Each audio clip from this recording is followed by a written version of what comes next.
سلام دوستان، ابوالفضل هستم. اومدم با یه گیم جدید که این گیمو عمو تئوری هم رفته. منم میخوام برم ببینم بازی چطوریه. خب برای مثل باید عکس بگیریم. من از اون مرده که کلاه داره میخوام عکس بگیرم ببینم مثلا چی میشه. خب به چه کلاه خفنی. خب اصلا الان چی میشه مثلا؟ وای حاجی موت شد. حالا فهمیدم. مثلا از این دوتا عاشق عکس میگیریم. زوجین عزیز میدونین گشتش چی؟ اوه چی گفت حاجی؟ خجالت میکشیدن، دارم فرار میکنن. حاجی این مرد عصبانیه، باید فکر کنم سر یکی داد بزنه بعد من ازش عکس بگیرم. داد بزن، بدو داد بزن. چرا داد نمیزنه؟ همین خوبه.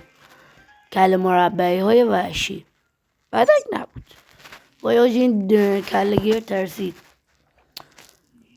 اوه همین خوبه. کله گردها از کله مربعی ها میترسن. حالا این کله مربعی هم از کله گردا متنفر شد. صورتشو ببینید معلومه. خب الان چی میشه؟ ببینم. فهمیدم. پس موضوع خیلی جالب و باید من عکس بگیرم دیگه. فهمیدم باید چیکار کنم. خب مثلا از این کله مربعی کله گردها رو سرزنش میکنن. آیا این کله گرده عصبانی شد. ببینیم الان چی میشه. باید سر یکی داد بزنه تو جالب بشه عکس. فعلا سر کسی داد نزن. همین خوبه. کله گردها از کله مربعی متنفرن. همینه حاجی. ببین داخل این بازی هدف اینه که کلا همه مردم نابود کنیم. خب کله مربعی حالشون از کله گردها به هم میخوره. حاجی همینه. همینجوری باید جنگ رو برپا کنیم. کله مربعی حالشون از کله گردها به هم میخوره. دیدی بچه محتوای وحشیانه همینه. باید اینجوری درستش کنیم. حالا از اینجا عاشق بگیم تماشای حاجی وای الان وحشیگری خیلی مد شده. پس فهمیدم. پس همین یه عکس از این بگیرم. کم کم همه دارن از همدیگه بدشون میاد. خب این چیز منطقی گفت.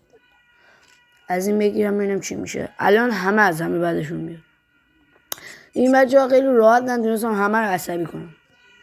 حالا مثلا چی بشه؟ مثلا الان بگم یه محتوای جدید الان باید بیاد داخل بازی، چون همه شبیه هم شدن. الان یه محتوای جدید میاد مطمئنم. اینا همینی که کلا داره. حاجی چیکار؟ حاجی کولتس در آورد. وات حاجی کولتس در آورد. این مهمترین خبره. بله این مهمترین. چیکار؟ وای زد یارو رو یا اسم من رو داره صدا میکنه. دیدی اون گرزو چیکار داشتی؟ وای همین چوب بیسبال میخ بس کرد. وای خیلی درد داره.